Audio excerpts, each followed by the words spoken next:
पिवळ्या साडीतली ती आणि पांढऱ्या कपड्यातला तू, हातात छत्री, वर पाऊस. पावसापासून वाचवण्याची तुमची लगबग, जीवांची घालमेल आणि लाजेचं कोंदण, आणि वरून मनसोक्त बरसणारा पाऊस. असं काहीसं वाटत असेल या फोटोकडे पाहणाऱ्या प्रत्येकाला. मग कोणी याला सुपर फोटो म्हणेल, कोणी सुपर जोडी, कोणी नाईस पोज, तर कोणी ऑसम क्लिक. पण मला काय वाटतंय सांगू? मला हे सगळंच खोटं वाटतं. तुमचं हसणं आणि ते लाजणं आणि वरचा पाऊसही सगळंच खोटं. पण आज या खोट्या पावसाने माझ्या मनात खराखुरा पाऊस सुरू केला आहे, आठवणींचा. आठवतोय का रे तुला पाऊस लहानपणीचा? त्या पावसात चिंब चिंब भिजताना आपणही थेंब व्हायचो आणि पावसापासून वाचण्यासाठी आईच्या कुशीत शिरायचो. पावसाला चुकवत आपण कितीदा तरी वाट शोधायचो. वारा झाडांना छेडायचा आणि पुन्हा आपण भिजायचो. हो, हे सगळं मला आज आत्ता आठवतंय.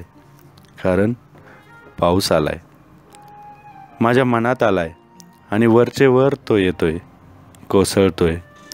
त्याचा माझ्यापर्यंत पोचलेला प्रत्येक थेंब मला चिंब करून जातोय. पाऊस माझ्या रोमारोमात उतरतोय. कधी कौलावरच्या पागोळ्या होतोय, तर कधी अंगणातल्या रांगोळ्या होतोय. कधी तो होतोय रानातला झरा, तर कधी टपटपणाऱ्या गारा. कधी कधी वाटतं की पुन्हा लहान व्हावं आणि अर्धवट सोडलेल्या पावसात पुन्हा चिंब न्हावं. पावसात सोडलेल्या कागदी होड्यावर पुन्हा नव्याने स्वार व्हावं.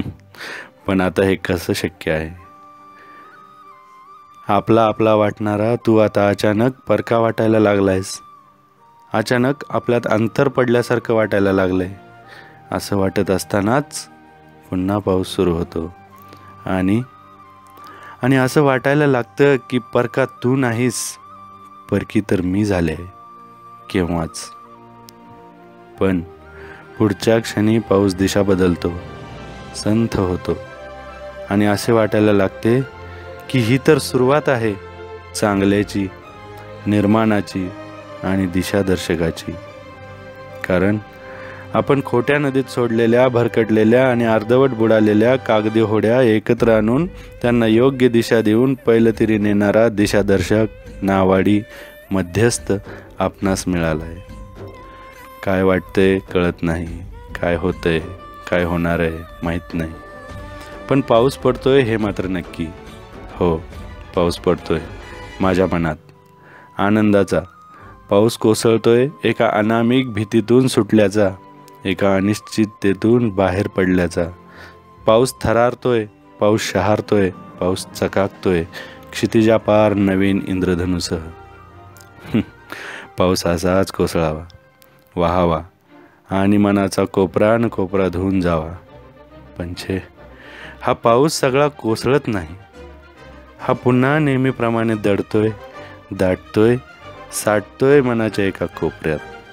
होय, पुन्हा साठतोय पाऊस.